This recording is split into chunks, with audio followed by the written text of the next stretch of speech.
diagnostic de l'endométriose, il est d'abord dans l'anamnèse. En fait, dans l'anamnèse, donc quand on interroge la patiente, si la patiente se plaint de douleurs lors des règles, par exemple, qui sont intenses, qui l'empêchent d'avoir une vie normale, qui l'amènent à prendre des quantités d'antidouleurs importantes, c'est toujours un point d'appel à « Ah tiens, cette patiente est sans doute porteuse d'endométriose ».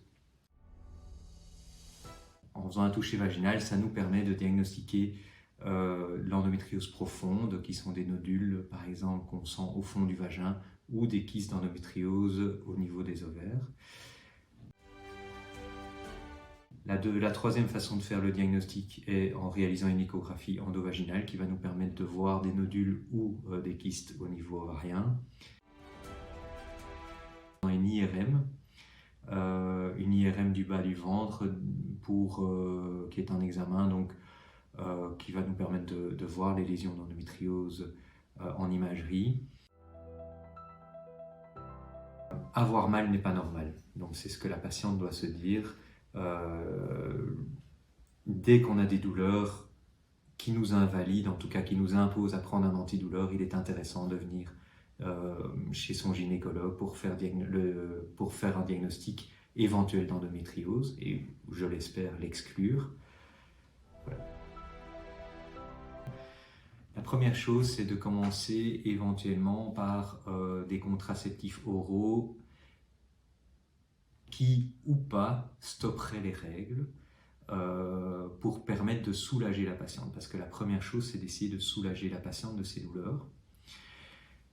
Si l'endométriose, on fait le diagnostic d'une endométriose plus sévère avec présence de kystes, de nodules, etc., d'une taille relativement importante, on propose d'emblée une chirurgie à la patiente, une chirurgie par laparoscopie au laser.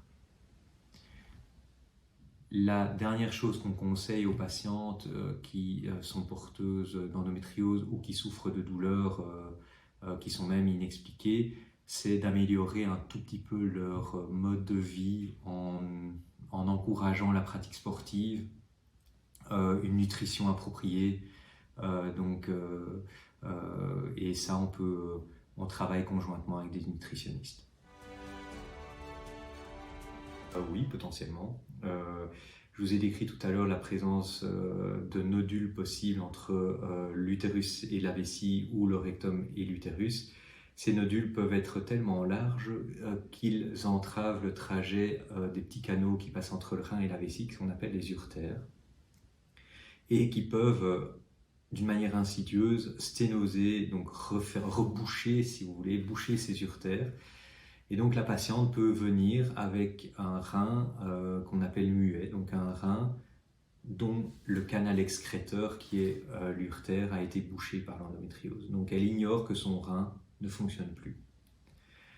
La deuxième possibilité, dans le cas d'une certaine dangerosité de l'endométriose, c'est que l'endométriose, dans de très rares cas, peut devenir cancéreuse, mais ça c'est plutôt chez des personnes plus âgées.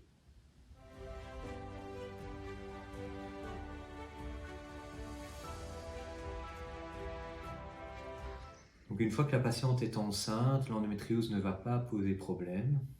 Elle peut à la limite générer certaines douleurs pendant la grossesse, effectivement, mais le bébé ne va pas être gêné par la présence d'endométriose, donc le bébé pourra avoir une croissance normale avec une issue de grossesse qui pourrait être normale.